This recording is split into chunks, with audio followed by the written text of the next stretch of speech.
There's a lot of speculation online at the moment about the future of the ENL setup.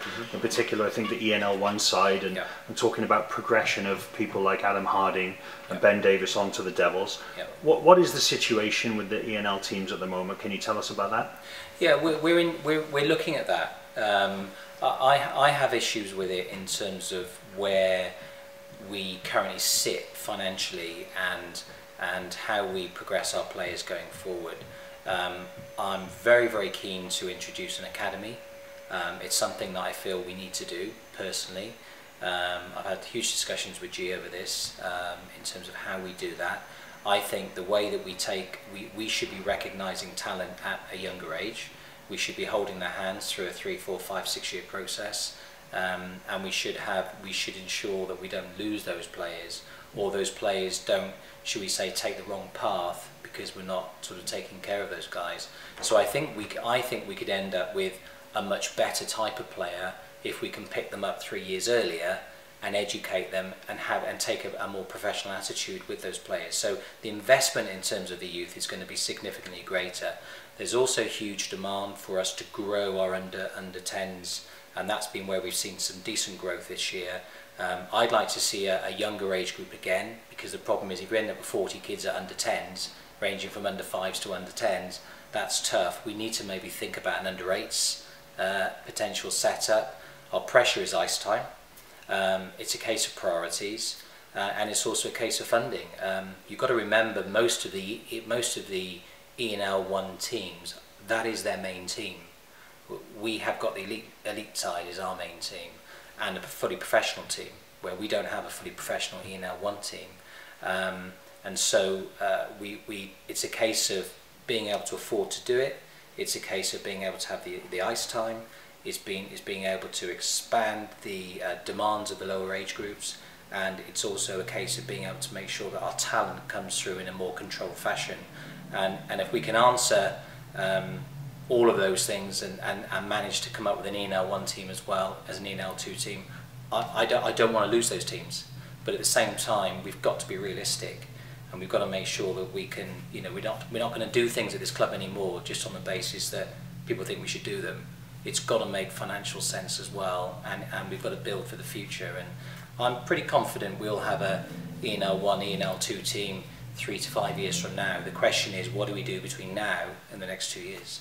So if I play devil's advocate for a second, two of the questions that I know people would want to ask you is that if the ENL isn't financially viable, as you suggest, how would the talent bridge the gap from, say, an under 18s level all the way up to Elite League? And how would the Elite League squad have the support from the junior development program that it's had, say, this year with Adam and Luke and Tim? Yeah, absolutely, and it's a good point. But at the same time, there are other players that actually haven't made the Elite League squad that I think, if we'd have picked those kids up 3 years earlier, would have been ready. And we don't have that either, that we could have had. So I think if you've got a kid coming through under 18 that's going into ENL 2 and he's shining and he's a star, then we will know by the time he's 14, 15, 16, 17 whether he's good enough to potentially step up to Elite League level, because he's way above anybody else playing at that level. We already know that, which we don't know now, but we will know with the academy setup. So our energy goes into that, which G will play a big part in. And our ability then to actually take those kids through a process. So actually what would happen in real terms, in operational terms, is if we look at it saying now, if we had this academy established, what G would be doing now is sitting down and talking to those 14, 15, 16, 17, 18-year-old kids, talking about what's their plans next year. What are we going to do with them next year? You're not quite ready. We need to send you off somewhere for a year. Or we need you to play EPL, but we want you to ENL 2, but we want you to step up and come and play with us when we need you, etc. Two-way contracts, whatever it may be. I mean, you've got flexibility, but there is this vision that has been pushed across me on a number of times, that just because we haven't got ENL 1, that's the end of all our talent. That's absolute rubbish. That's not going to happen at all. The energy has to go into recruitment, to have more kids coming through the system. So rather than 150, we want 250. We have to be able to push our energies into that level. But at the same time, we need to put our energies into identifying our talent early and putting them into a program that's above and beyond what they already do, which will drive other kids in the system who think, I want to be there, I want to be part of that academy, and that will drive. So we start to get this thing building from the lower ground up. And you know what, it's not going to take a year or 2 years, it's going to take 3, 5, 7, but we'll build something much stronger because we're sowing the seeds in the right way. In terms of the financial liability, for want of a better word, for the ENL setup, there's been a lot of comment for people that maybe weren't aware of how much of a stress it is to operate the ENL side, and that they would like to help. We know we've got a very committed fan base. So a two-part question, just to finish, is how much would make the difference if for example, somebody wanted to get involved in that side of the business? And by what stage will a decision be made on the future of the ENL setup? Well, we're currently speaking to the ENL1 players, and we are looking at that in terms of the first thing to do is look, if we can create an environment where those guys are prepared to contribute, then we may well be able to afford to retain that business. For me, at this point in time, you know, where I have an issue with it is that we have one professional team, not two. It's tough enough to run one at top level, where these other clubs are primarily running one at ENL level, and we need to be in a position where those guys are funding, no different to an under 10 funding themselves to come and play for us. We can't afford to run two professional clubs.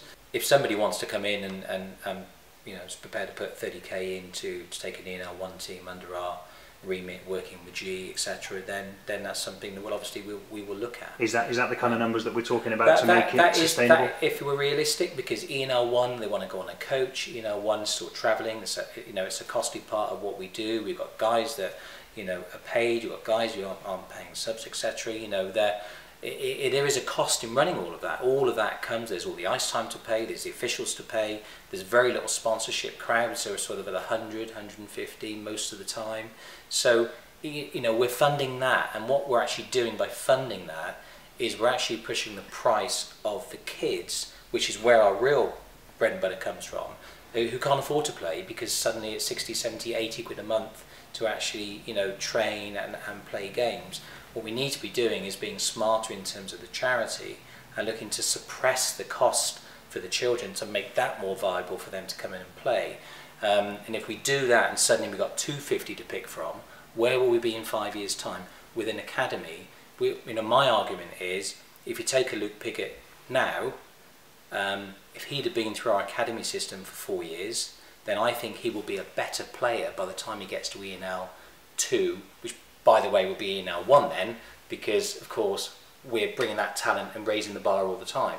So that's why I say our issue at the moment is that we've got to get our building blocks in place, and I do not want to lose ENL1 or ENL2, but I am going to be realistic in terms of what we can and can't do, and it is a case of priorities, and it is a case of making sure that we can fund things and do things properly, not do things just because we've always done them, and people think that's the only answer. Remember this, that there are primarily most of the guys in ENL1 who won't play Elite League Ice Hockey.